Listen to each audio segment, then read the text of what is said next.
All right, so let's get started here. Hello, everyone. My name is Kai, and I'm going to be talking to you about the curve editor today, the iClone curve editor plugin. We're going to be introducing the plugin, how to use it, and various ways that you can use it to accomplish your professional animation goals. And I am joined today by Mr. Chris Morris, otherwise known as Stuck on 3D in the Reallusion forums. He is a 3D generalist. He's been in 3D for 25 years, and 15 of those years he's been a lighting and compositing specialist. He's worked on projects such as Star Trek Voyager, Deep Space Nine, numerous music videos, commercials, motion rides, as well as 13 animated feature films, including Shrek 2, Big Hero 6, Frozen, Zootopia. He's worked extensively with both DreamWorks and Walt Disney Animation, and he's also been an art director for Westwood Studios for the Red Alert 2 game, and a senior lead artist for Disney Interactive. So he kind of knows what he's talking about here. So it's our pleasure to be joined by Chris today. He's going to be introducing the curve editor, like I mentioned. A couple things about the webinar: we are recording it. So if we go a little bit too fast for you or you miss something along the way, don't worry. We'll be sending you out a link to the video you can review on your own time. We're also going to be having a Q&A session at the very end for the last 10 or 15 minutes or so. We'll be answering any questions you have. If you have any questions, put those in the questions panel of the GoToWebinar panel there, and we'll get to those, like I mentioned, in the last 10, 15 minutes of the webinar. All right, and we're also going to be sending out a survey to you guys. We'd appreciate if you fill that out for us. If you return a filled out survey for us, we'll be providing you with a rather 10% discount for the content store. So make sure you fill that in and give us your suggestions for future webinars or how we can improve or things that you've liked and whatnot. All right, so I think that's about all there is to it. I'm going to go ahead and make Chris the presenter now. And we're going to have him take it away in just a moment here. All right, so Chris is now the presenter. Are you there, Chris? Yes, I am. Can you hear me? Yes, I can, loud and clear. All right, awesome. Take it away, Let buddy. me share screen because it looks like I haven't clicked on this yet. Let me see when you see an image. Let me know. Yep, we got the Okay. cool dude with the cool jacket on there. All right. Fire. All right. Thank you, Guy. And welcome, everybody, to the Curve Editor Fun webinar. And fun we are going to have. This is, I'm going to show you the key components on how this animation was made. So if you haven't seen it, I'm just playing it through once.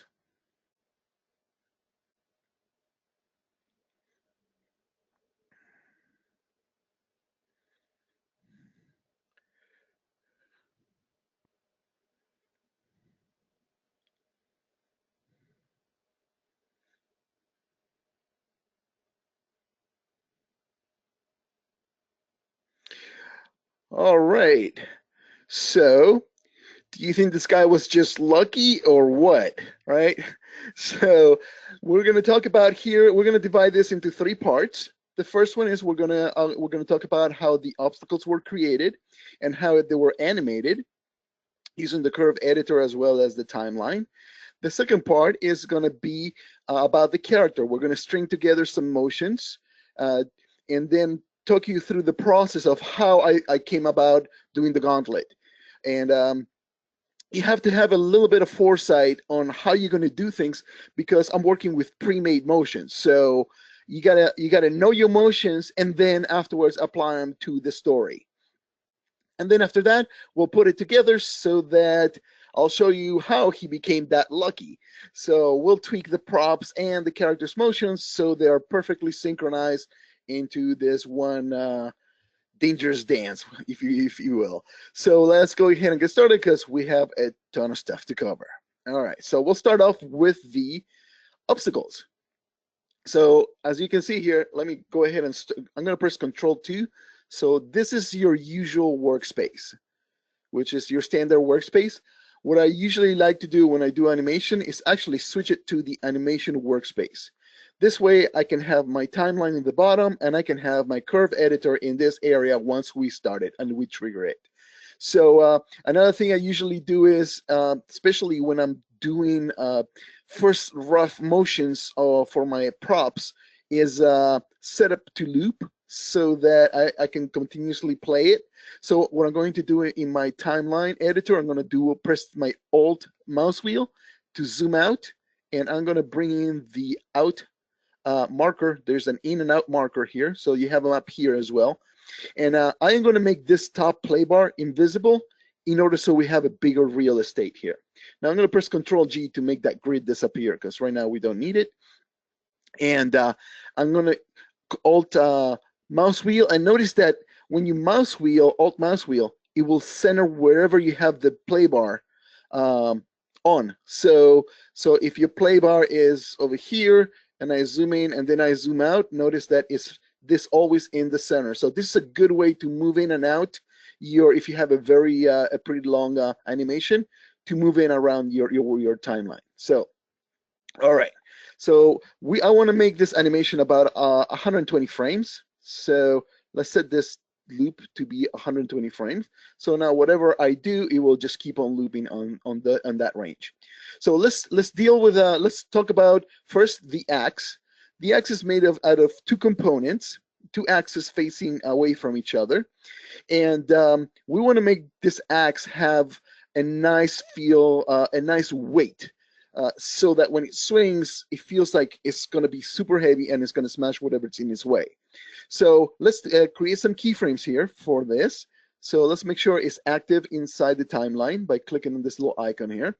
And then usually what I do is I like to deselect it so it doesn't keep switching props every time I select something else. All right, so now we have our key here. So what we want to do is I'm going to press E. And by the way, right now I have angle snap on, so and you can turn it on and off in your preferences.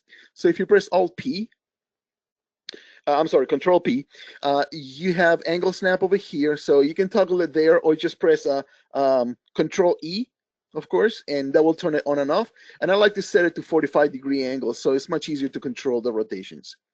So I'll have that on right now, and I'm going to set it right now to the first pose.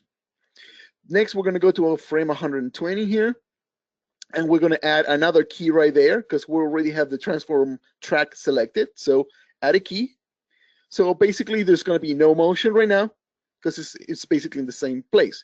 So now we're going to go to frame 60 here, and we're going to rotate this so we have swinging to the other side. So now if I press the space bar, we have a really nice pendulum style motion. However, it's very even. It doesn't feel like there is weight behind it, because if you really had weight, it would like really slow down towards the peaks of the tops of the swing, and when it starts going down, it would really accelerate. So how do we do this? Now you can do it inside the timeline, but you want to have as much control than if you use your curve editor. So I'll show you this first. And actually, let me turn my timer on just to make sure I'm staying in time here. And all right, so I'm going to go ahead and right-click on the key here, and go to Transition Curves, and I'm going to set it to Smooth. And I'm going to go into this key over here and do the same thing, set it to Smooth. So now you have a nice acceleration, deceleration, but it's not there yet. You still can't really feel the weight of that blade. So what we want to do is exaggerate that even more. So let's go ahead and use the curve editor for that, okay? So let's stop this animation here, and let's turn this off.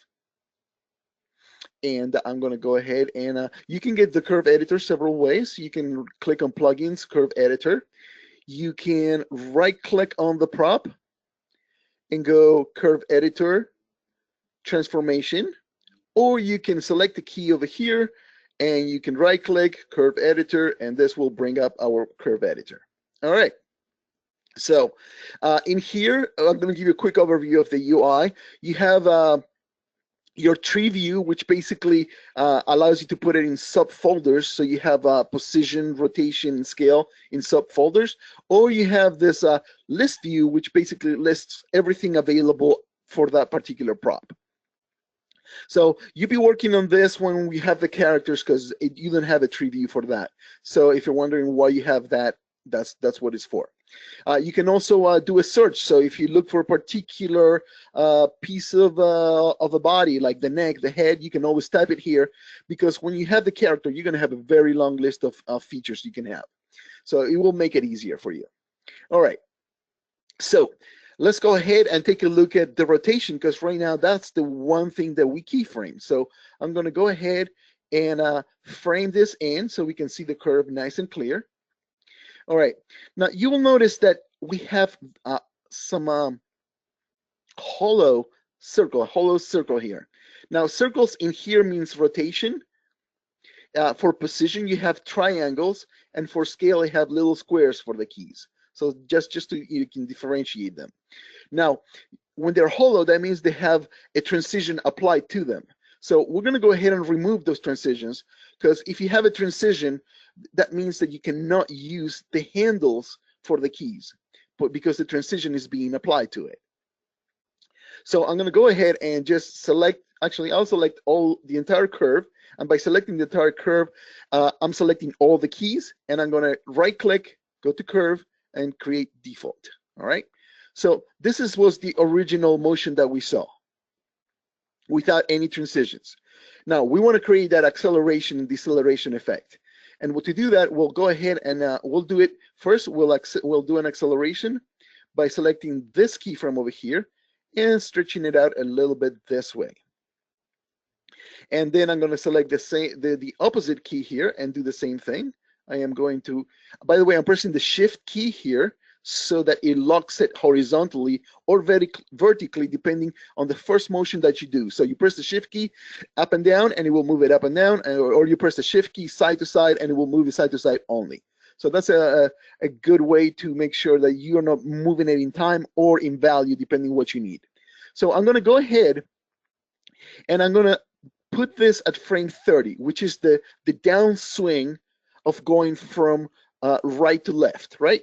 So what we want to do is we want to adjust, and that's one cool thing that you can do with the curve editor, is the fact that you can actually put the time of a particular, you can be in a particular frame and adjust it on another frame, something that you cannot do in the timeline editor, because the second you click in here, it will snap to that key.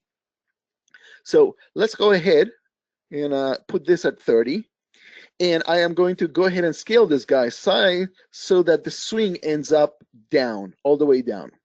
All right, and this is going to happen exactly the same at frame 90. So, so we're good there. All right, so let's play it and look at this. You can totally feel the weight, and you definitely don't want to get in the way of that axe. So we totally feel the momentum and the weight of that axe. All right, so that was the way that was done. Now we're going to do this with another axe, but this time, let's go ahead and bring it on the track here and turn that on and off so that it doesn't select something else. And this one, we're going to do something different. We are going to give it a full 360 rotation. So we're going to start off upright. Then I'm going to go to frame 120. Here, I'm going to set a key for that guy. And then at frame 60, actually, we don't have to do anything. Now, when you set a key over here, now I'm going to, since we're dealing with rotation, let's go ahead and make sure we are displaying the rotation here and the curve.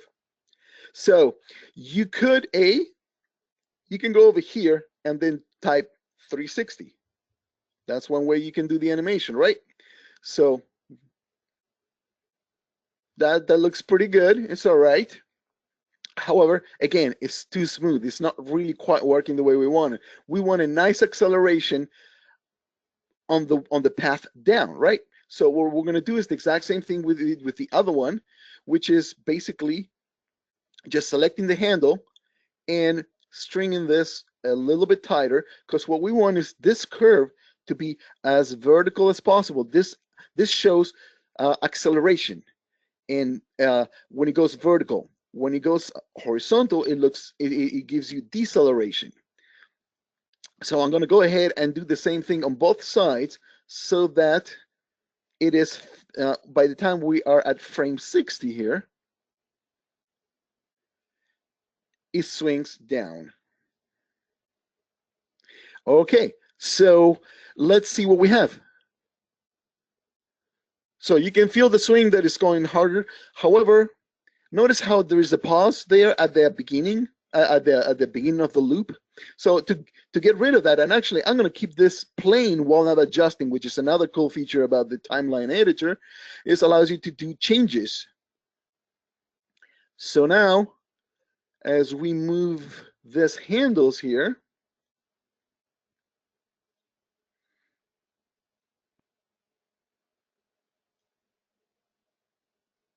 now we have a perpetual loop with a nice little swing with a nice acceleration going on there. Actually, I would like to even make that even a little more sharp as it comes down there.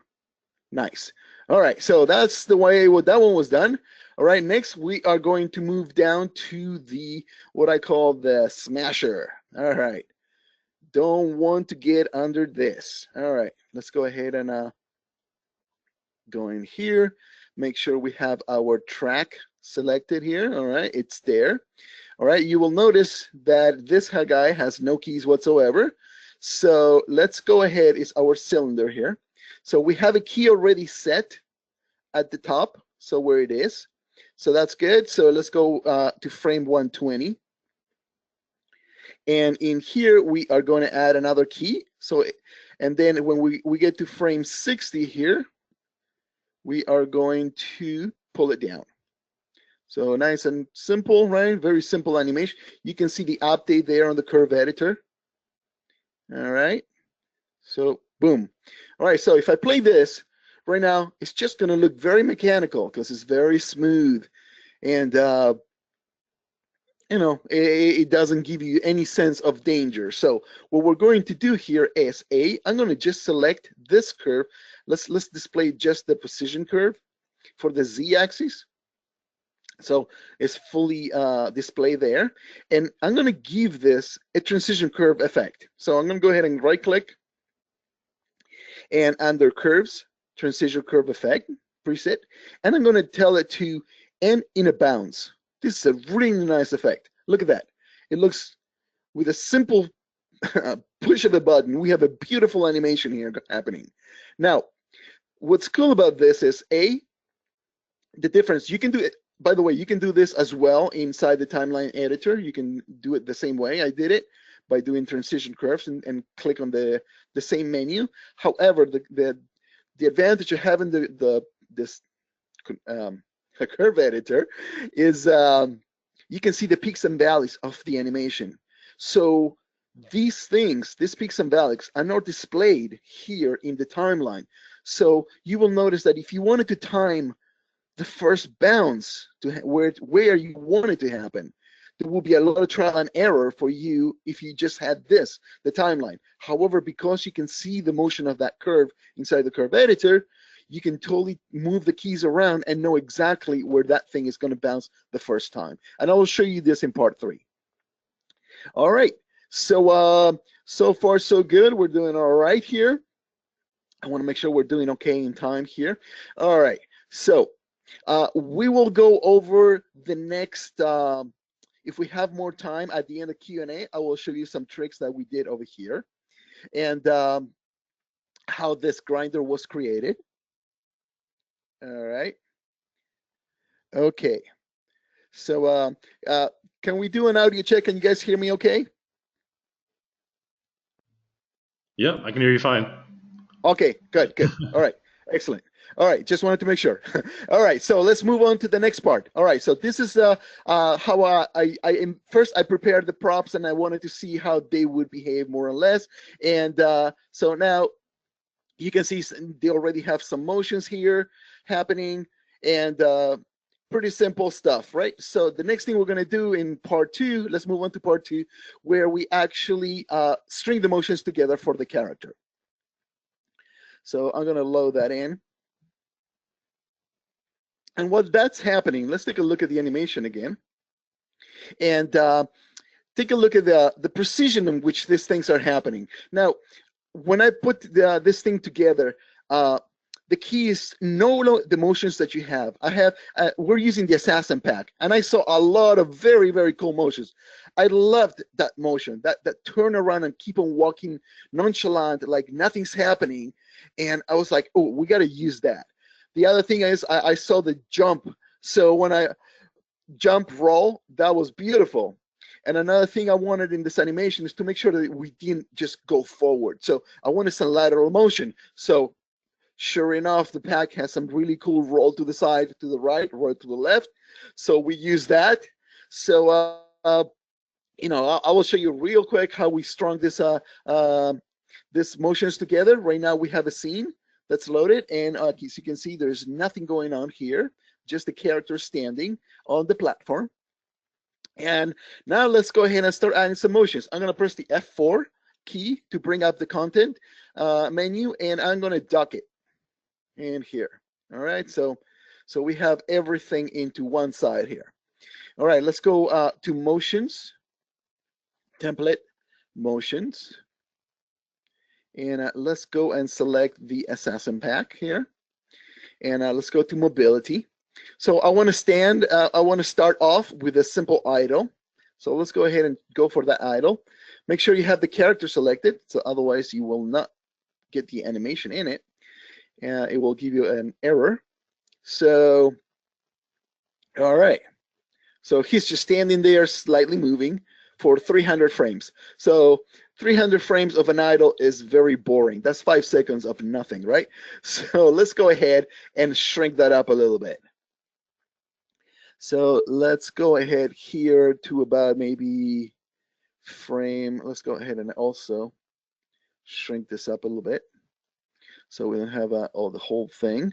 And let's zoom in here to about frame 90. Let's see, 90, there we go. And I am going to, again, alt mouse wheel, you know, to zoom in and zoom out. I'm gonna break the clip right there. So now we have just only 1.5 seconds of idle. That's good enough. And next what we're gonna do is do that cool motion, which is the dodge motion.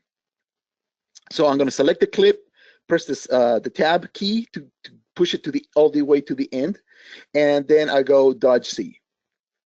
All right, so there he is doing his cool little spin and walking and slowing down. Now, this motion looked great, but I wanted to give the motion a sense of danger. So as soon as the I had the original, I had the axis moving around him, and then it was like, well, I can stand here and look what's around me, and it was very, very, very peaceful motion. I mean, he was like not being put into danger at all. So what I did is I threw in that ring of fire that you saw before here in the animation, where as soon as he spins around, there we go, he's about to get hit in the face by the ring, right? So I'm gonna go ahead and bring in that prop so that we can visualize it better, what's happening here. So I'm gonna go to my custom props and select that ring of fire. All right. Okay. So here we go. He is walking, dodging that, and boom, he would get hit in the face, right? So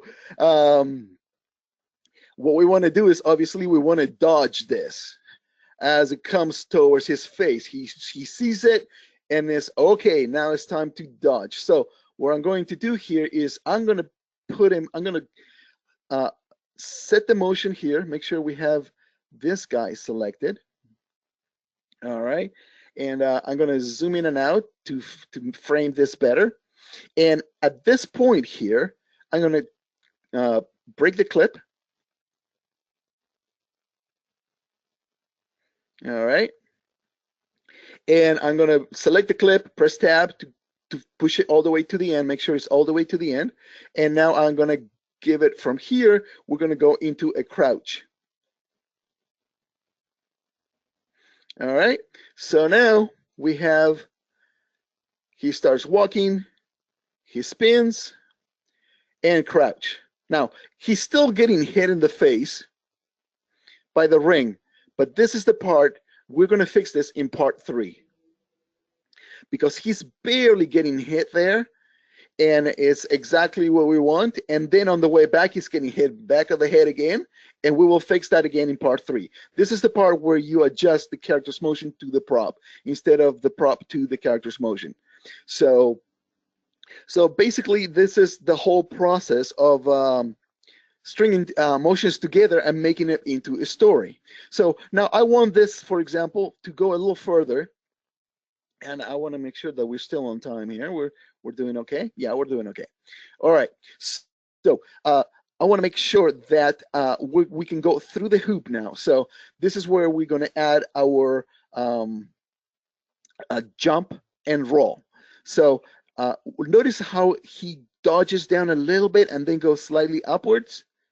Let's clip it right there when at the end of the height as it goes up again. It's very subtle, but it's there. Because what we're going to do here is exaggerate that part of the motion. So I'm going to get rid of this part. And then I am going to use, instead of loop here, speed. So we're going to speed up this motion.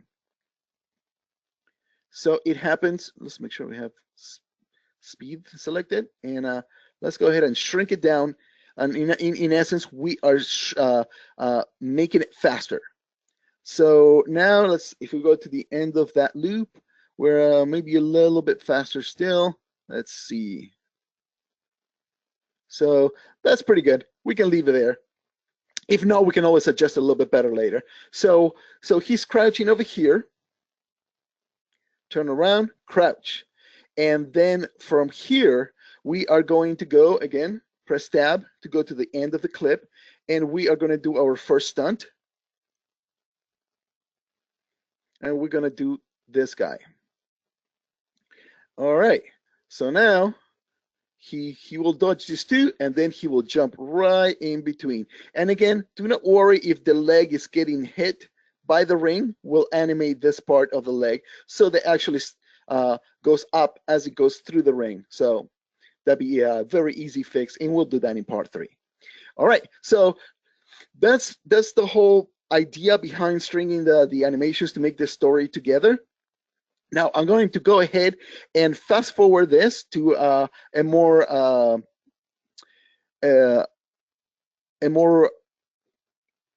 put together string of motions. So we have more motions, because if we don't have time to do the whole animation. So and then we are going to go ahead and show you how we do the final flip in slow motion here. This part right here. All right. Using the new features inside 7.1 for the timeline editor. All right. So here's our motion.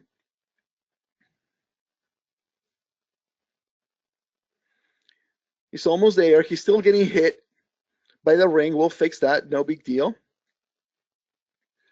In there. So he's going to jump on the poles, and this thing is going to come down. We'll animate that again, and we'll do the flip in faster motion. So, all right. So let's go ahead and select our character. And let's go ahead into this. This is the clip that we want to work with. So let's zoom in. Actually, let's go ahead and let's put our marker in and out markers closer so that we don't have to go all the way to the beginning of the animation when we loop this. All right. So we will have to move this a little bit. Okay, so let's go ahead and put the time slider there. Make sure that these are side by side. And what we're going to do is, as he starts running, he's about to jump, which is there. So at this point, I am going to break the clip right there. Next, we are going to move forward in time here and go to the point where he is at the highest point in the animation.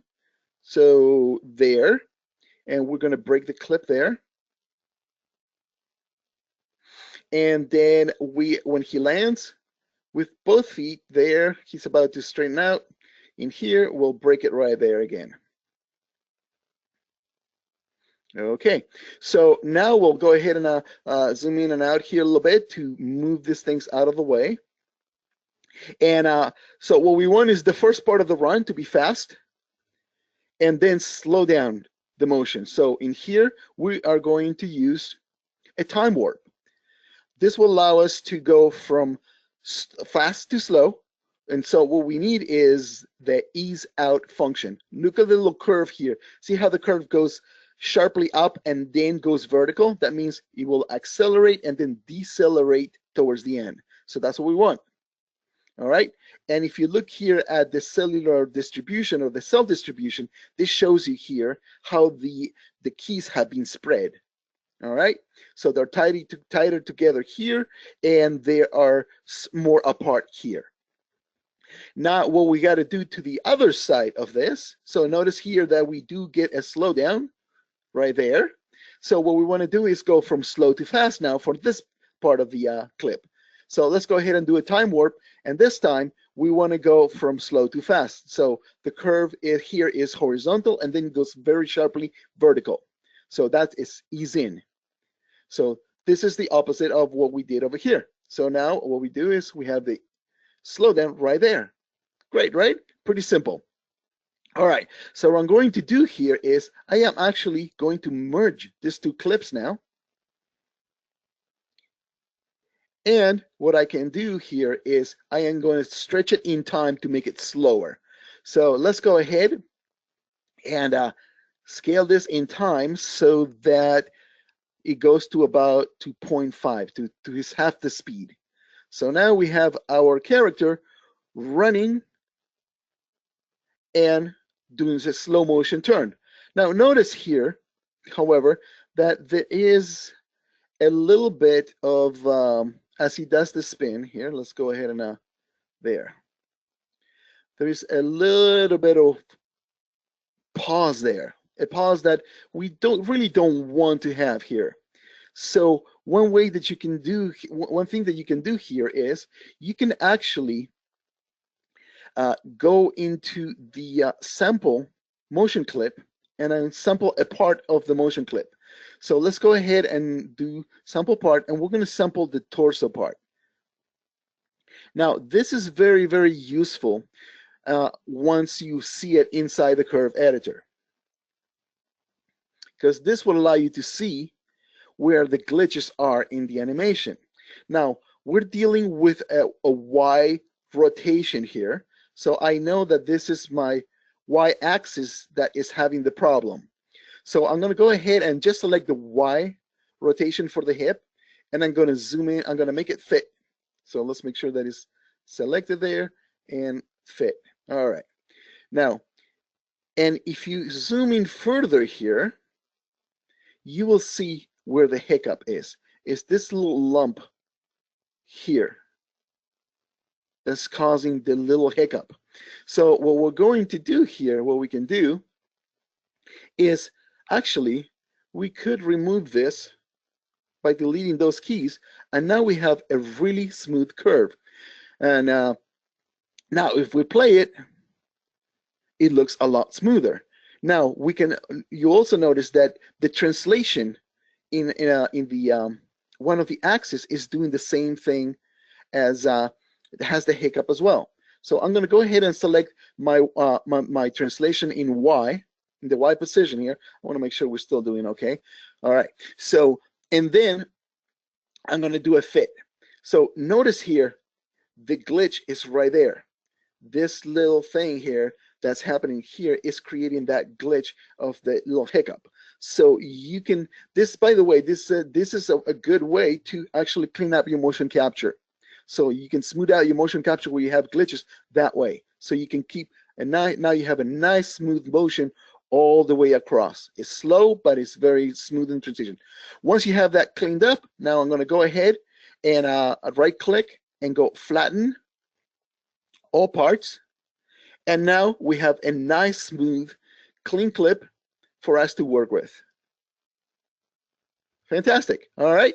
So, and then we just put these pieces together, and we can move on to part number 3, which is synchronizing both the props to the animation.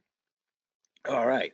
So we will use this exact same motion here that we have here. So we don't have to redo anything.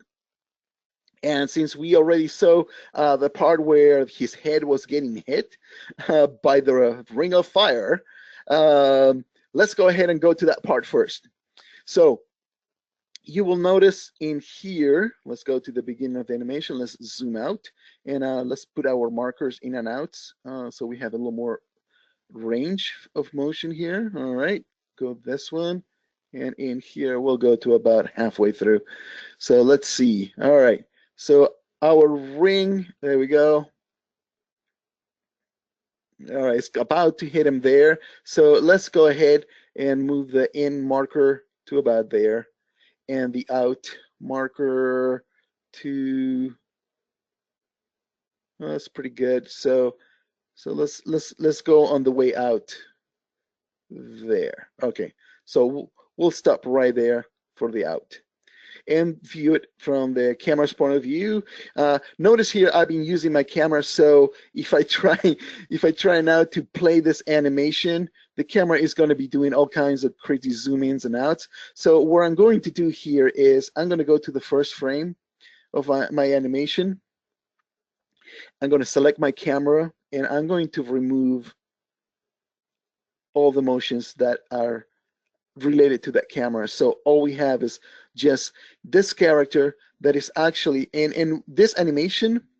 The camera is really not moving, it's just tracking the character. So as soon as the camera is linked to the root of the character, so it's moving with the character. So there are really no keys to the camera right now. You can add keys afterwards if you want to get a better angle. For example, in this motion right here, notice here that the axes are actually going through them. So let's go ahead and fix that first before we get to the character. I just want to make sure, again, we have time for this. All right, so let's select the axe here. So we have that selected right now, and let's go to the curve editor. And this is, remember we animated the rotation in Y for this guy. So let's go ahead and frame that up. So the swing is correct. That's the one is doing a nice acceleration and deceleration here for the swing, but the timing is wrong. And one of the cool things you can do with the curve editor, again, is select the frame that you want, and then you can do tweaks to the keyframes without moving the position you are in time. So what I'm going to do is I'm going to press the shift key here, and I'm going to make sure that not move up and down, but actually move it sideways. I want to make sure that these things are moving just sideways. So shift and move sideways. There we go. All right. So we want to go to about there. Let's see. I want to make sure that it feels like it's just missing him. All right. So here we go. Whoa, it just missed it. Perfect. All right. So this axe is doing the same thing. So let's go ahead and select this axe. And we'll do the exact same treatment for that. Let's make sure that we have the proper prop selected here. Again, for the rotation, this is the one that has the full 360 animation. So you will see here how, actually, let's go ahead and see it from this angle. So see this doing a full 360 animation. And again, let's go ahead and make sure that he doesn't get chopped in half right there. So let's put the character there in time. And now let's modify the curve. So I can select actually the full curve if you want, or you can actually select just the keyframes in here. So it doesn't really matter which one. So what we want to do is make sure that he just barely get missed by the axe. So let's go ahead and move this in this way. Actually, let's move it the other way, like that. And let's play it from the point of view of the camera. Let's see if this does what we're looking for. So again, perfect timing. That's how this guy is getting so lucky, right? So okay, so we have the the props perfectly timed. Now what we're going to do is, now that we have the props done, now let's get the characters timed to the props. So, because there is no way you can have everything perfectly synced with canned animations, things that are already pre-made. So you need to work around with what you have.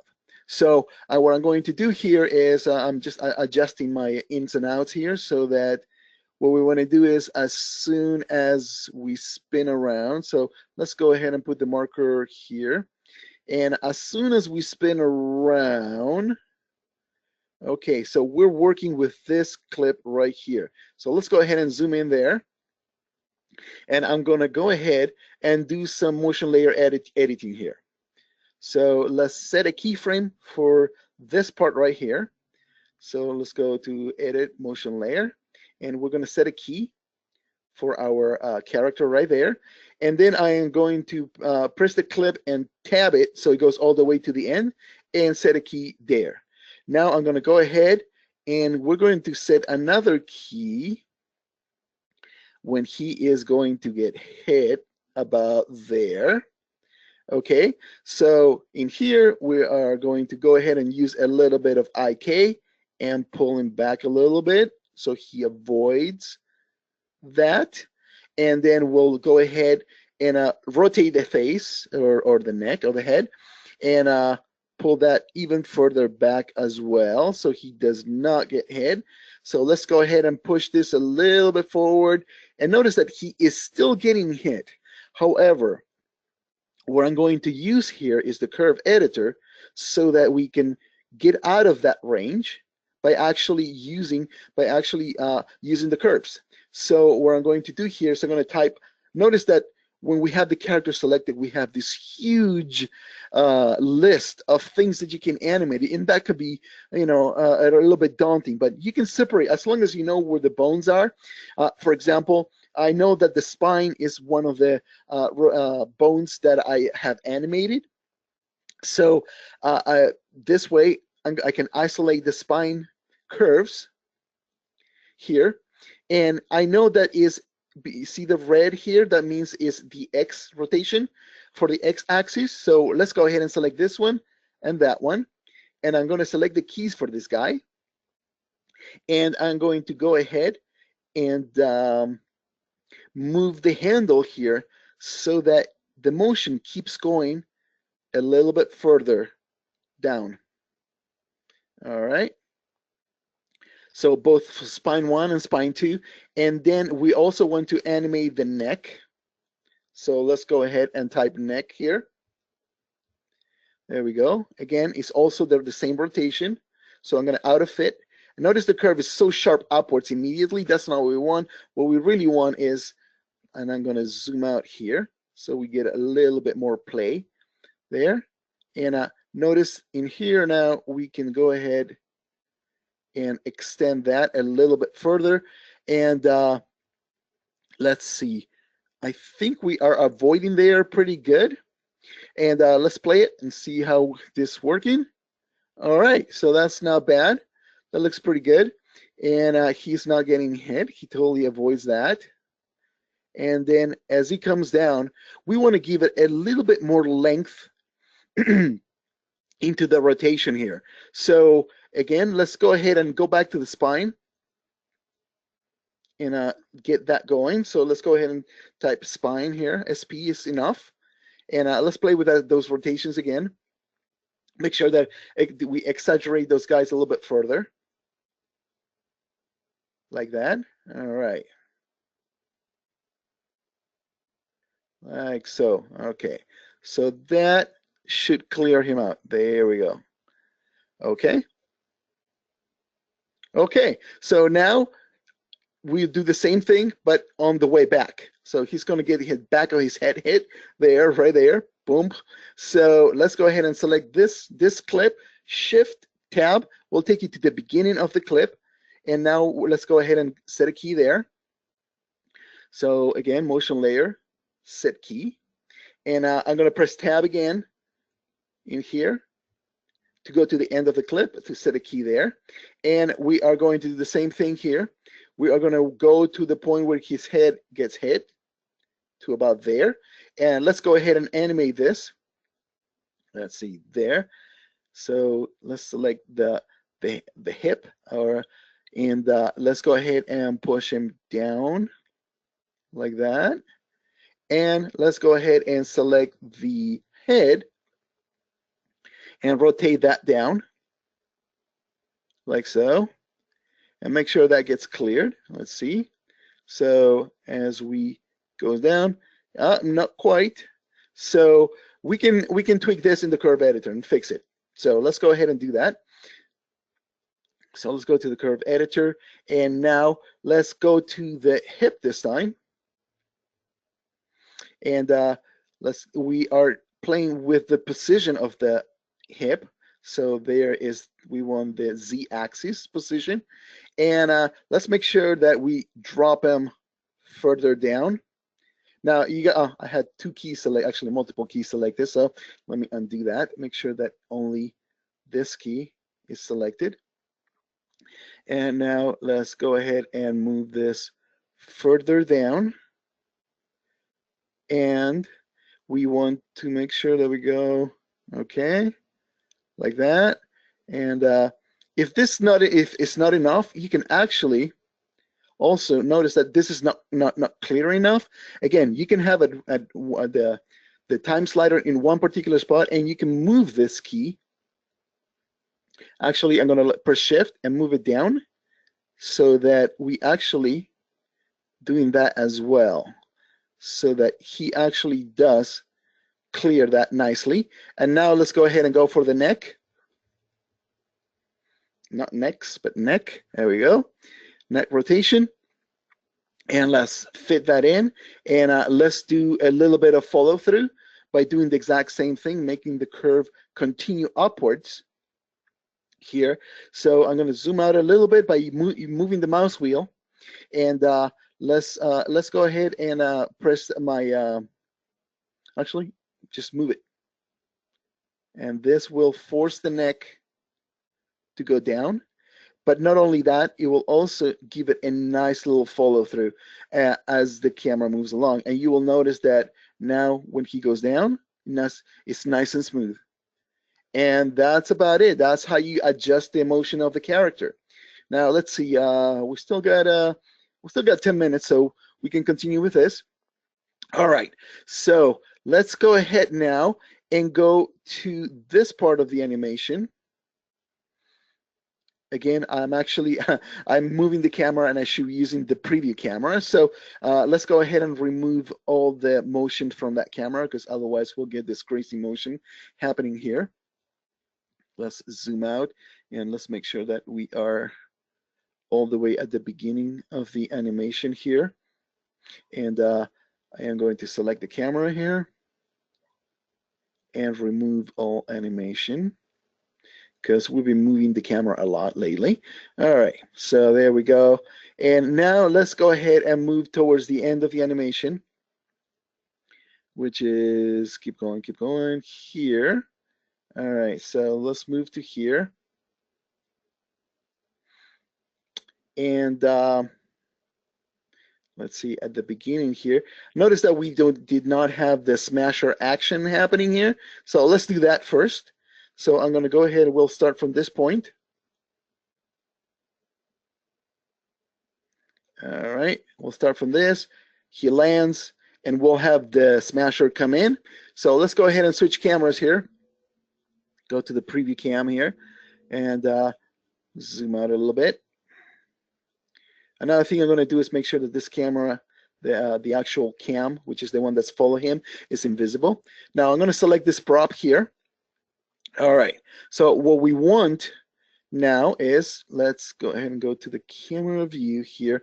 We are a little bit too zoomed out, so I am going to do this and do that for this camera, for the actual camera, so you can see the teeth of the trap up top. All right, so if we play this now, all right, great. That's good. Okay, so what we want to do is do the smashing action. So let's go ahead, and in here we'll set a key at the beginning here to, what is it, 9:59. Okay, so we'll set a key there. So let's make sure that we are in the transform track and set a key. And then we go to 10,059 and we'll set a key again. Doesn't have to be exactly 59, but just so we have 100 frames there. And then halfway through, let's see, we want the smash to happen there, right in front of him. So now let's go ahead and move the prop down. So I'm going to press W. Since I can't reach my handle here, the gizmo, I'm going to press Control Q. And this will switch to the other mode, which is the older iClone mode. And now if I move the mouse wheel, you will notice that I can actually move it up and down using the mouse wheel. And so in essence, we are animating this in the Z-axis of this model. So now that it's down, I can go ahead and press Control Q again, and this gives me the gizmo. So and now I can use the gizmo again. Just in case you guys didn't know that. That's a cool trick right there. All right, so let's zoom in into this area. However, and let's give it a transition. Before we added the transition using the curve editor, now I'm going to add it using the timeline editor. And again, remember, bounce at the end. But you will notice that because, let's go to the curve editor now and zoom in into the Z position here, into the Z-axis. Now, you're getting your curve stretched because it's trying to fit the entire cycle all the way from frame 1. So what I'm going to do here is I'm going to delete this key because we really don't need it anyway. And now I'm going to do an auto fit again. And now we can see the full effect of that transition. Now, one cool thing that you can do here is, and this is something you can't do with a timeline alone, is you can actually bake a transition by doing an optimize. If you do an optimize here, it actually bakes the transition. And it all depends how you bake. You can't go too high, because if you go too high, then you end up with not enough frames to get the full effect of the bounce. So you can go ahead and make sure that it's the optimizing is not so high. Let's apply this. Okay, that's a little bit better. And basically, we want this guy over here to move down. So we could do this, or what we actually, let's go ahead and do a zero optimization. And I think that will definitely give us all the keys that we need pretty much. All right, so we have the 3 bounds there, and this one is a little bit off. It's not exactly at the same as this key over here. So I am going to make sure that this lands on the same value. So I'm going to copy this key, and I'm going to put it in this guy over here on the first bounds there. So I'm going to paste that. Make sure that I have that key selected, and paste that, press enter. All right, so now I was able to just modify that transition that usually you would not be able to have otherwise inside the timeline. So that's another cool feature right there, using it for the keyframe editor, for the curve editor. All right, so we know that we want the first bounce to happen when he lands there, right? So let's go ahead and make that happen. And because we can actually see our peaks and valleys inside the animation, I'm going to select the whole curve here, and I'm going to just move it in time by move it sideways here and go to the first drop. Okay. Okay. So now he just barely missed that. So pretty cool, right? So very, very powerful feature to use, and and you can have full control and timing to perfection. All right, so the next thing we're going to do, and I think this is the last thing we got time for, is we are going to go ahead and animate the face as he rolls and spins in midair. So to this part right here, we are going to go ahead and bring in the axe in here. So let's go to our props, and we'll have that prop coming at him. So let's go ahead and get slow-mo axe face. Okay, so, and you will notice, however, that the axe should be already in front of the face. The timing of this is slightly off because this was for the original animation, not the one we just did. So I'm going to go ahead and just move this things right here so that the axe is about to hit him there. So that's a little bit closer, but not quite what we're looking for. So let's use the curve editor so we can use the features that otherwise you wouldn't be able to do here. So notice that every time I move here, the time slider moves around. So that's something we don't want. So let's move in time to the frame that we want to land the axe right in front of his face, like that. And I am going to go ahead and switch cameras real quick here, like so. All right. So now by moving the curves in here, let's select all the curves for rotation, position, and scale. And I am going to move them in time. So we're going to move sideways. So we have the axe passing right in front of him when we need it, like so. All right. Okay, so you will notice there that it looks like it is actually on the rotation. He is getting cut there, but this is easily, let's see, is he getting cut? No, the handle looks like he's doing okay. Hey, perfect. So we go here, jump, excellent. So what we're going to do, the last thing we're going to do here is we are going to go from the point of view of the camera, and let's go ahead and select the character here. All right, we have the character selected, and I'm going to start doing some keyframing here using our motion layer editor. And mostly we're just going to animate the neck. So let's zoom in here.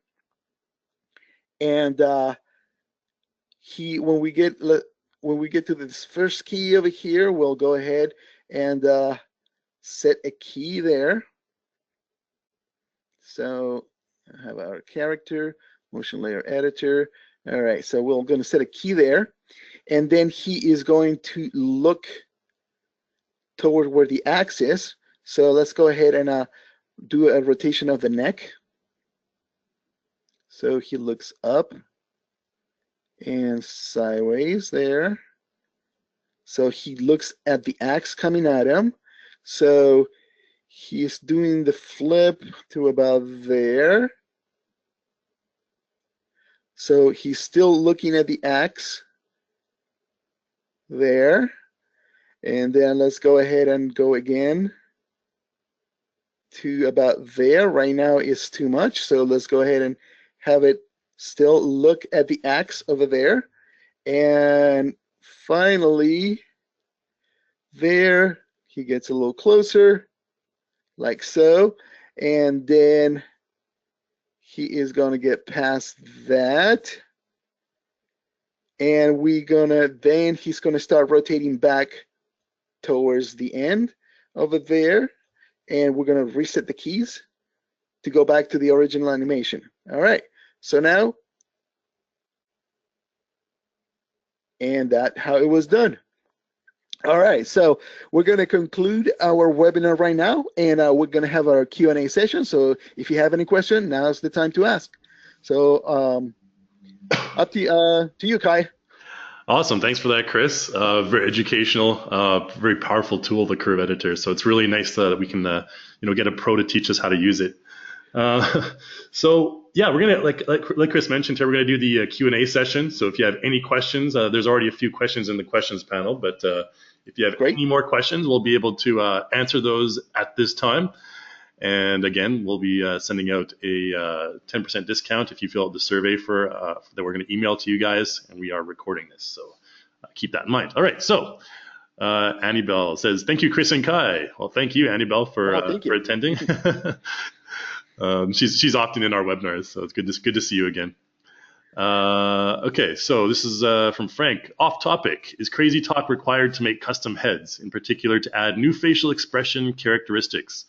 Might one add extra bones for additional functionality? For example, placing a tongue in a cheek or wiggling the ears, bulging the eyes. Will I need sculpting software like ZBrush? Do you want to take that one or? No, go ahead. All Okay, yours. so Crazy Talk makes the custom heads, but you can also do it in Character Creator. Now, so you don't really need Crazy Talk to create the heads. You do need it to for the photo to the head, image to the head. As far as I know, there's nothing like that in iClone. We did have that, I think, a while ago, but we've evolved into Character Creator now, and we don't have the image mapping to the 3D heads. But to answer your questions about the additional bones or the additional functionality, when you create a character using Character Creator, you're using the Reallusion Character Creator template, so CC template. So they all have the same amount of morphs, the same amount of bones and everything in the face. So if you wanted to, for example, add additional morphs to that, you would have to export the character to a 3D modeling program like ZBrush or anything else, and you would need to re-import that with the additional morphs. So that would be the way that you would add that in. Now, stuff like bulging eyes, yeah, you can do that in Character Creator. Like you can bulge the eyes. There's different parameters that you can modify to make the eyes larger. Wiggling the ears. Oh man, I've never tried to wiggle ears actually.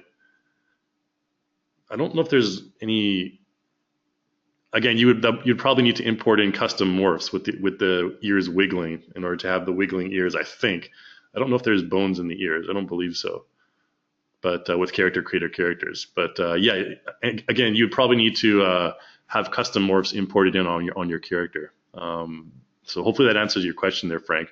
You don't need Crazy Talk to create the heads, but for the mapping to 3D heads from an image, I believe that's only done in Crazy Talk now.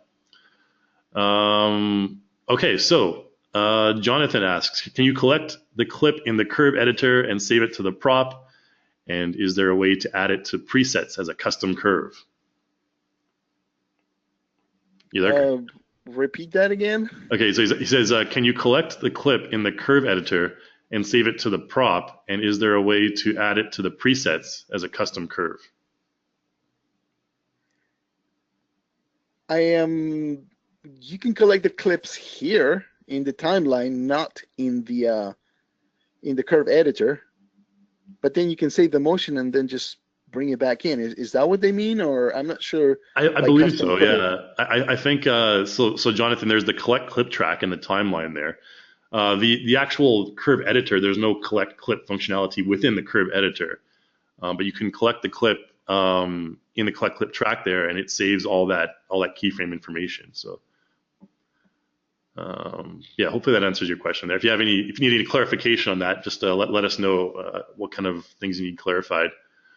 Okay, so big question from Dennis here. He says, thanks for the tip on how to limit handle and keyframe movement to be horizontal only using shift drag. I figured there must be a way. So yeah, he says that he figured out that you have to hold the shift key before clicking with the mouse. Right. Yeah. So just a little. Yeah. Press the shift key, and then the first motion is the motion that it will follow the direction. So if you want it up and down only, then shift and up, move up or down, or shift and then side by side, so left or right. So that will lock it. Okay. Yep. Dennis has another question here. How long would it take you to animate a clip like this, not including any modeling and not including webinar rehearsal? Is this a 2-hour effort for you or 10 hours in real life? Like from scratch? Yeah, the one, maybe the animation that you should just show on the screen to animate it from. Well, because you're using the motion clips, obviously, but if you were to animate that from scratch, maybe that's what he's asking. If you have to animate, it would be a long time if I had to animate this whole string of motions. Yeah, I mean this motion capture stuff for the Assassin pack is so well made, and to do it this smoothly, and it would take a very long time to animate this by hand keyframes. I mean, a very long time. Just you know, at Disney, usually, animators get, weeks to work on seconds of animation. Yeah. Just think about that, Hmm. okay? So, yeah, it takes a very long time to do a good animation by keyframe by keyframe, if that's what you meant. If we're talking about stringing together motions and then doing the timing and this and that, you can probably put it all together in about maybe 5 hours, and have everything perfectly timed. So Yeah, as long as you have the mocap motion library motions, you can blend them exactly, together, you can customize them, you can modify them. As long as you have those bases, it's pretty simple from that point. But right. raw So raw creation and, from and keyframes is yeah, a Mm, whole other. and also, you have to plan this thing. So, you can't just string them together because, it's like, what you want to do. I want to do a jump, I want to be a roll and that kind of stuff. So you got to pre-plan all that stuff. And sometimes the motions will not link together properly. So you're going to have to tweak that as well. So those things take time as well. And find the right point to break that clip so that when you blend into the next clip, the feet are not sliding and stuff like that. Right, yeah. There's all this stuff that you got to think about. Definitely. So for this particular animation, I imagine you probably applied the motions and then placed the props afterwards, right? Actually, I applied a few motions first, Hmm. and I kind of had an idea. So I stopped at this point over here, and then I go, okay. So I didn't want to go all the straight all the way. I wanted some side motion, lateral motion. So then afterwards, I created the what I call the grinder, and this revolving thing. So actually, why don't we go ahead and let me load that scene while we talk about this, yeah, because I wanted to show some cool tricks that you can do both for the curve editor and for parenting, and give you some heads up on things that you might run trouble in with. So, for example, this prop here is part of the grinder animation. Is this part over here, right there? Is this guy over there? This guy with electricity, going through it, and as you can see here, let's make sure that I'm in preview mode here. Um, I have a prop here that is revolving around another prop, and these guys are parented together. Now, notice this guy is not is moving with the cylinder, but it's not spinning. And the reason why it's not spinning is because I wanted to show you what happens when you do a direct attach from this prop into a deformed or a non-uniform scaled prop, which is the cylinder, which is a stretched cylinder. So what happens is if I rotate this prop, you will notice that the geometry will skew. It will just blow up simply because it's inheriting the scale of the parent.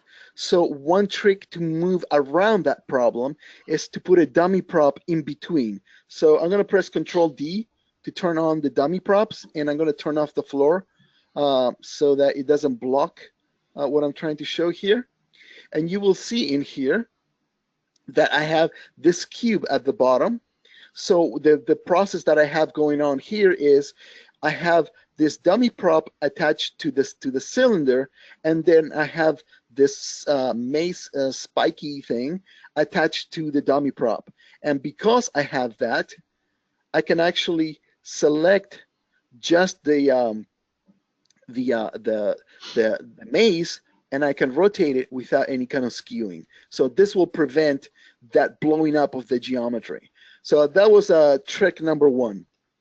All right, on trick number two here is I wanted to show something that is directly related to the curve editor. So you will notice here is I'm going to select this X, and I'm going to have the curve editor turned on. And let's go ahead and make this thing a little smaller so it doesn't go all the way around in there. So it will loop in smaller circles here.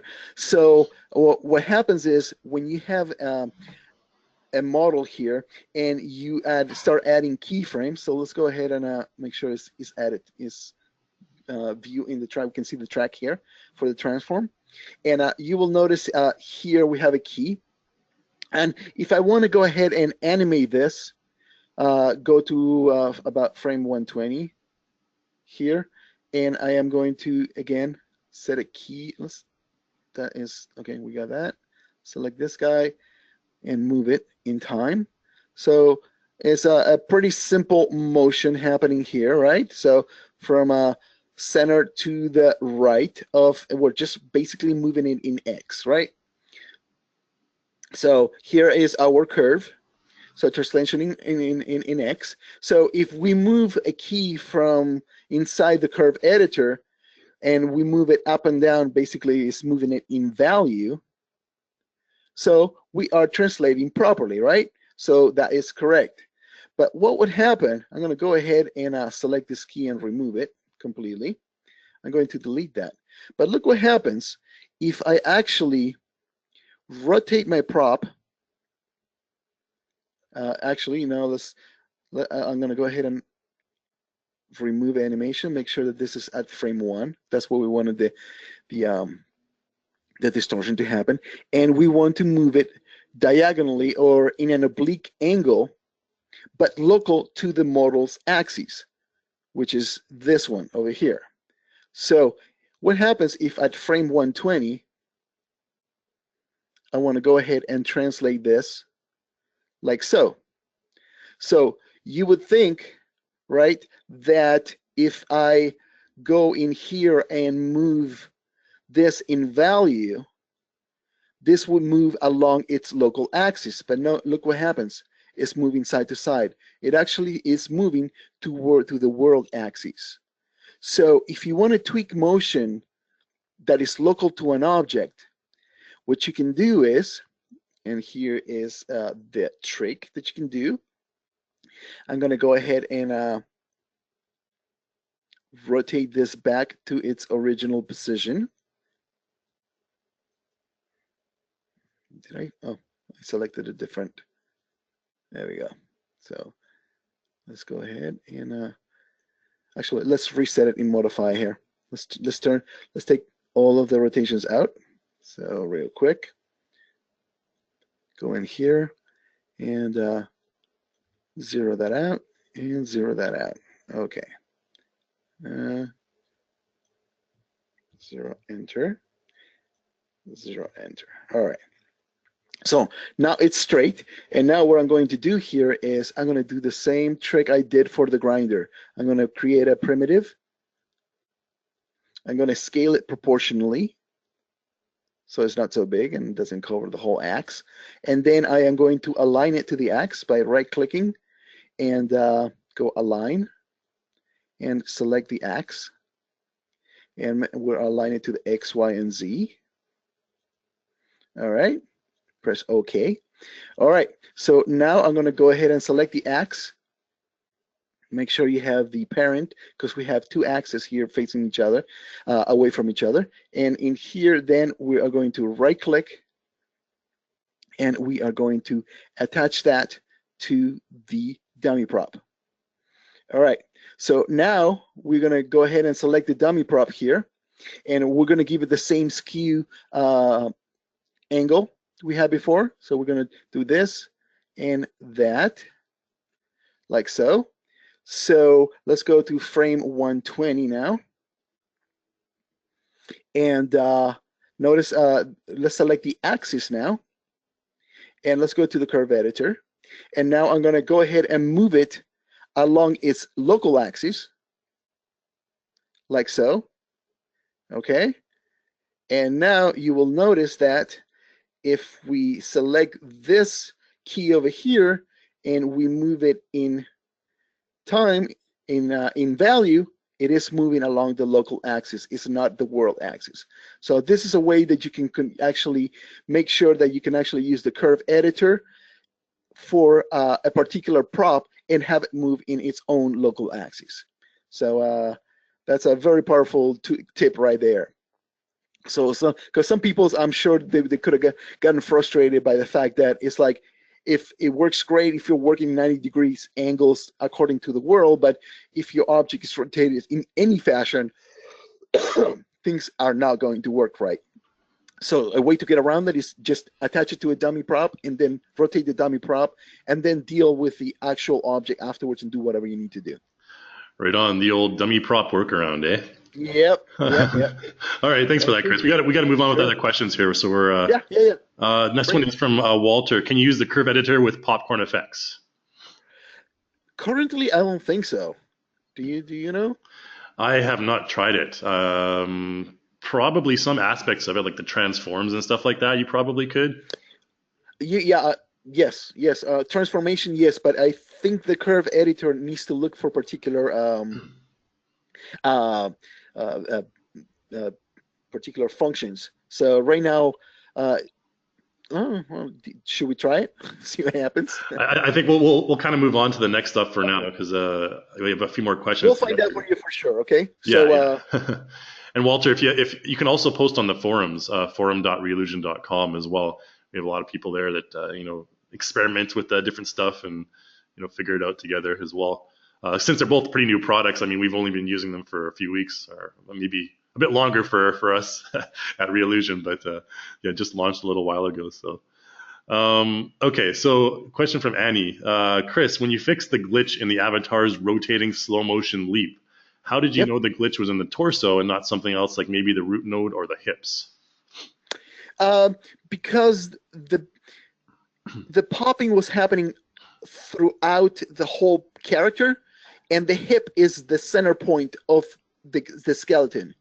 So it happened because it was happening on the whole body, not just the spine popping or the arm popping. It was the whole character that told me, oh, okay, that's the hip, because the hip governs the pretty much the entire motion of all the other bones. So that's how I knew. Right on. Okay.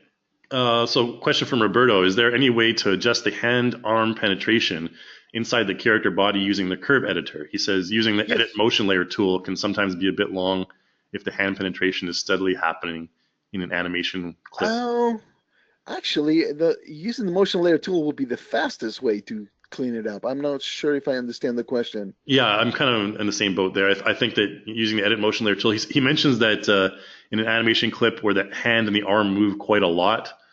But yeah, the edit motion layer tool is the simplest way that I can imagine to fix any sort of penetration issue.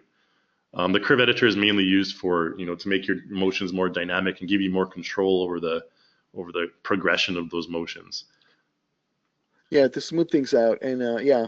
Um, it is possible, because I mean you could just select an entire curve and do a little bit of motion along a particular. If you select the right joint, I guess it is possible, but I would have to, it might mess something else up. So I think the cleanest way would be the motion layer editor. Yeah, just keep it clean and simple. It would be my recommendation as well. Just use the motion layer editor. I think that okay. Question from Dennis here. He says, "What? How did you move the cylinder down using the mouse wheel when the gizmo was off screen?"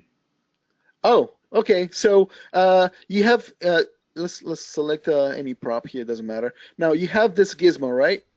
So if you press Control Q, you will get a different gizmo. You get this little cross, and this is the old way the iClone used to move stuff around. And now if you move the mouse wheel up and down, that will move your prop. That's how you do it.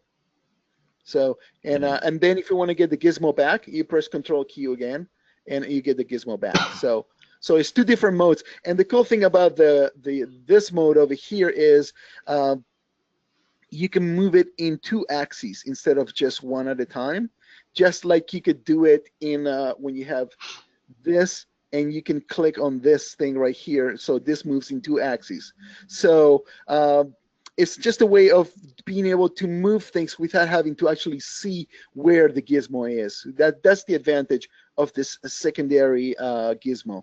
So you can move stuff in and out, and even if it's out of screen, you can just bring it back into screen, just without even having to go hunt after the prop. So Right. Yeah, it's something that only old school iClone users might know. yeah, that's true. That's true. I mean, a lot of people just got used to the gizmo, and they probably didn't even know that this feature was available. So Yeah, I'm more of a gizmo guy myself. So, do you want me to talk about the physics thing? I think we have a few more questions to get through first. We'll Oh, see if we have okay. time. But yeah, All definitely right. the physics thing we mentioned. If not, I'll just go ahead and make a video and post it in the forum. Sure. Actually, we found out that you can actually are able to bake physics from a prop object and then afterward modify it in the curve editor. So Great. Yeah. it's a very cool trick, and it actually is pretty simple. Yeah, we had a question in the same webinar earlier for our European users about whether you can use the curve editor with physics, and it turns out you can. But we're not going to get into too much detail on how to do it right now. We'll try and get through these questions first. If we have some more time, we'll Okay. get to it at the Yep. end. So Val mentions, bring this guy back again. Thanks. I think he'll be back for sure. No worries. Thank you. So Annie says, at the end, after keyframing his head, how did you reset the keys to go back to the original animation? Oh, well, that's simple. You just press the reset button, Yeah. and that will set it to default, which means 0 modification to the clip, and it will set those keys there. Yeah, it's an edit motion layer tool. When there's a button that says reset on it, and if you've done any modifications in a previous keyframe to the motion clip, if you press reset, it'll just reset it back to the original data in the motion clip there. Okay. All right. So thanks from Dennis. He says thanks, Chris. Thanks, Kai. Yeah. Thank you. And thanks for being here, Dennis. Okay. Yeah. Let's see here. Mike says, I noticed you selected the particular clip before you added a key. Would it not just add a key wherever you had the cursor placed? Do you always have to select the clip first? Well, you have to have the clip selected if you want to add keys to that clip. Yes, that's important. Yeah. Okay. So hopefully that answers your question there, Mike. Pretty simple. You do have to have that clip selected. Because now in 7.1, the motion layer keys are actually inside the clip. Yeah. And it makes it a lot simpler too, because when you move the clip, all the extra keys that you added to that motion will move with it. So, and also if you time stretch the clip, it will proportionally scale those keys that you have inside that clip. So right. it makes things a lot tighter and cleaner. Yeah, that's a good point. And this is new with iClone 7.1. Yes. All the keyframes are now connected to the clip. Yep. Okay, so and we have a tutorial on that, I think. Just did it recently. Yeah. There's a tutorial for that actually out. So. Yeah. All right. Question from Michael: how do I know or judge when and where to place keyframes? Well, it's for example, in the case of the swinging ring, that's for me, I knew that I didn't want to get the head torn off by the ring of fire, right? So basically, what you want to do is reset keys or default keys, whatever you want to call them, which is keyframes without any kind of modification, and that basically sets keys with an unmodified motion to the clip. And then in between those two keys, so you put one at the beginning, one at the end, and depending how quick you want that transition to happen, you don't have to go to the beginning and end of every clip. You can do it closer, but you always set 2 default keys first, and then you work in the middle. That will make your workflow better, simply because if you have a motion, if you have a motion that has a lot of motion in the body, if you just do the key that distorts the motion for that particular time in time of your animation, it will keep that distortion all throughout the entire animation until you reset all the values. So it's good practice to do a reset at the beginning and a reset at the end, and anything that you want to add in between, that's where you're going to tweak. So. And depending how fast you want the transition to happen, you add more or less keys at the beginning or the end of those bookends. Yeah, that's good advice for the process procedure on how to get the simplest results, the simplest modifications. Right. So for example, it's like in here we have the character, and I'm going to add the idle here, and this will go back to to the question about using editor versus curve editor timeline.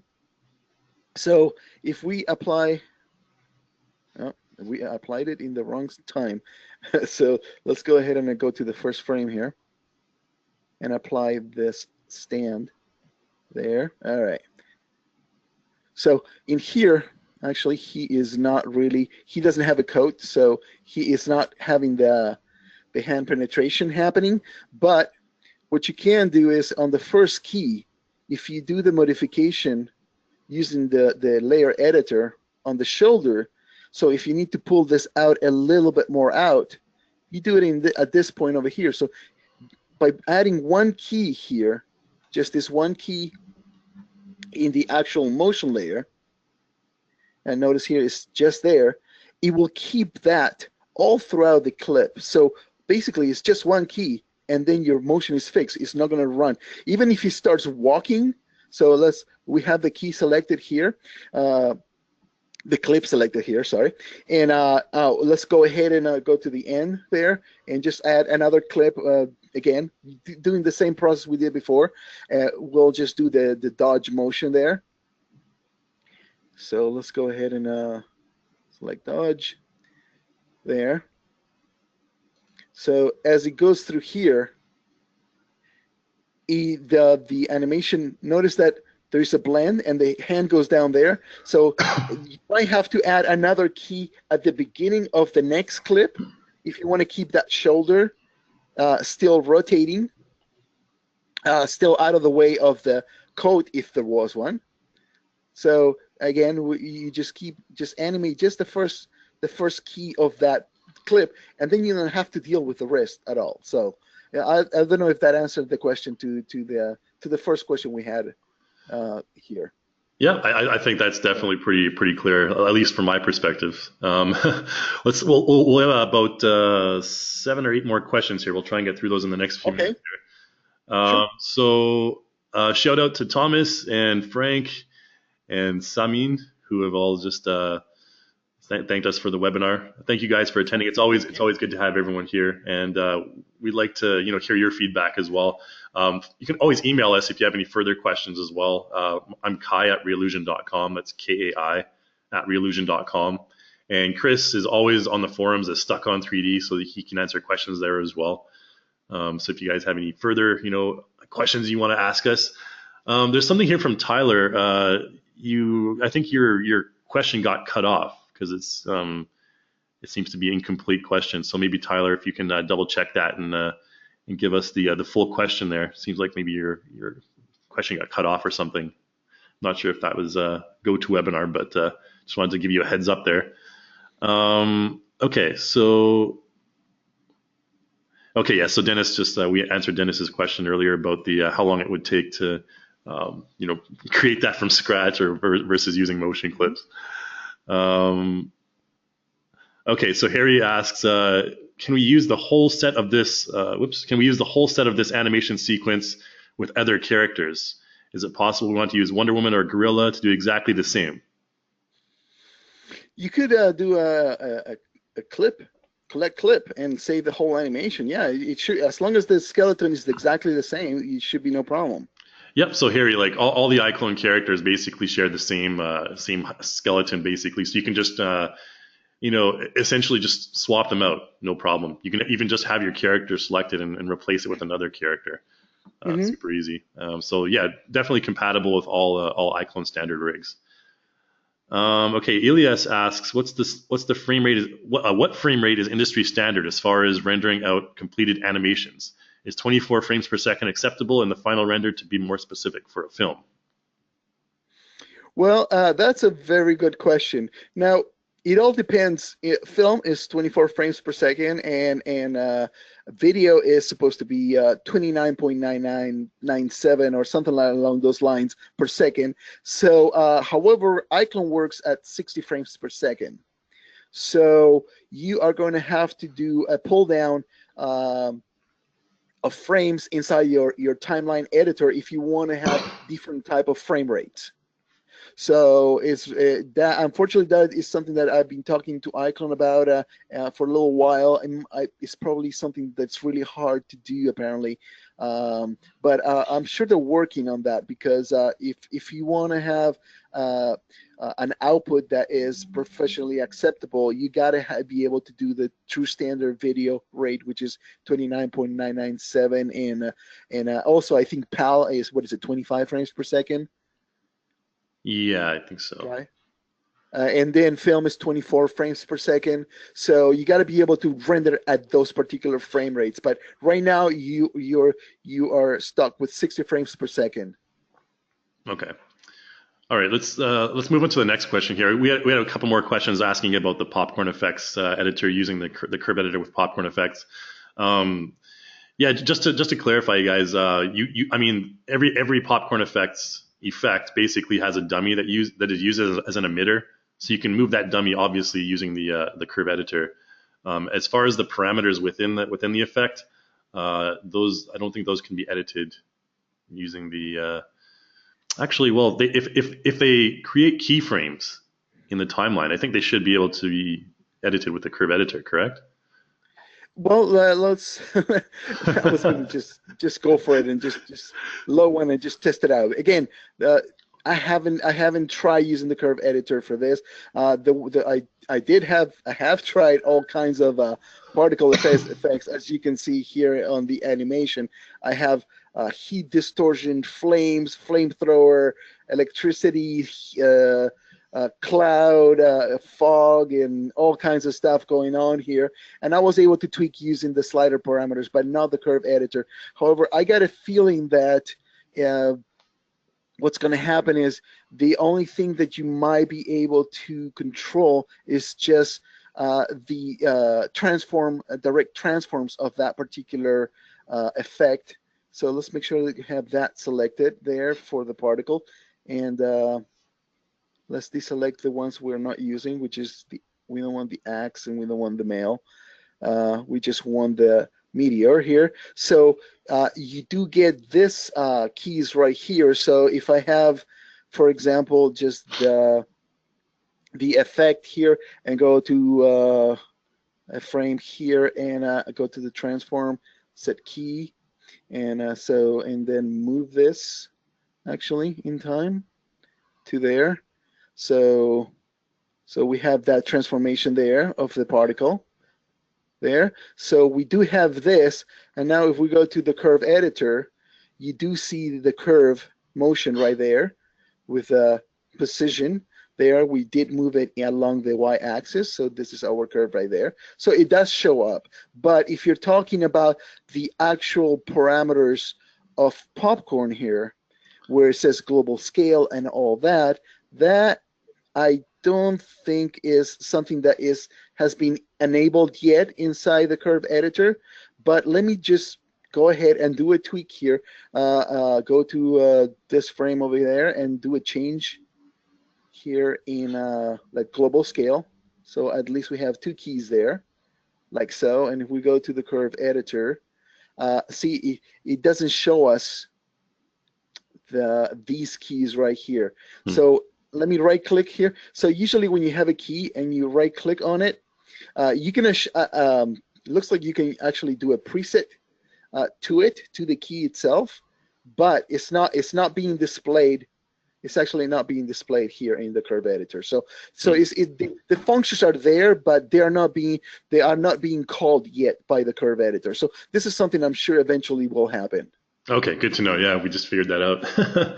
So hopefully that answers your guys' questions. I mean, stuff like transform obviously can be modified, but we'll probably have that in the future. Like Chris mentioned, we're always improving it. So okay, questions. Just a few more here, and then we'll end off the webinar. We're already a bit over time here. Okay. Annie asks, I'm having fun, so. yeah. Do those assassins moves work for normal G5s like Toonmaker kits and monster kits, or only for G6s? They should work for all of the characters, right? Yeah, they'll work for all of them because they all share the same rig, right? So hopefully that answers your question there, Annie.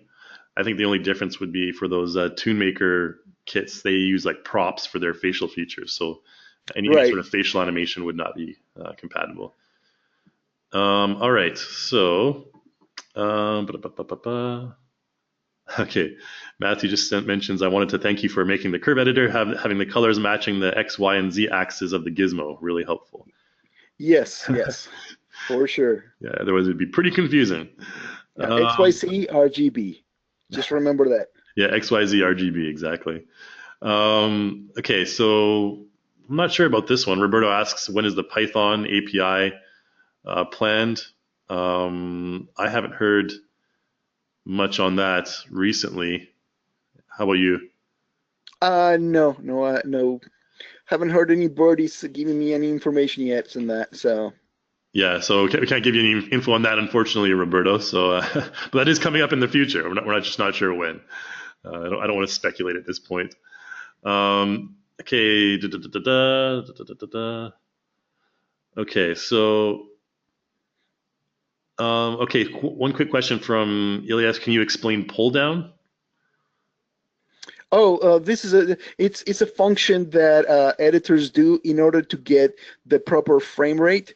So sometimes when you convert film, which is 24 frames per second, to 30 frames per second, what it does is every other frame, not every other frame, but every a sequential amount of frames, it adds more frames to get the full 30 frames per second or 29.997. Mhm. Or if you do the reverse, if you have to go to film you've recorded at video frame rate, which is the 30 frames per second overall, and you need to go to 24, you apply that pull down, and basically uh, every other 2-3 frames, I think it removes one frame in order to get that 24 frames per second. That's what is called a pull down, and most linear editors allows you to do that. Awesome. Okay. Good to know. I think Just it's called the 3-4 pull down, something like that. okay. Quick comment here from Job. He mentions here that if you're rendering to image sequences, you can adjust the frame rate using an image sequence, which Yeah, is you could do that. a good Yeah, point. after in your editor. So yeah, Yeah. that's possible to do. So Okay, for those of you who are inquiring about frame rate, you can also have more customization if you use an image sequence and put that together in your video editor as well.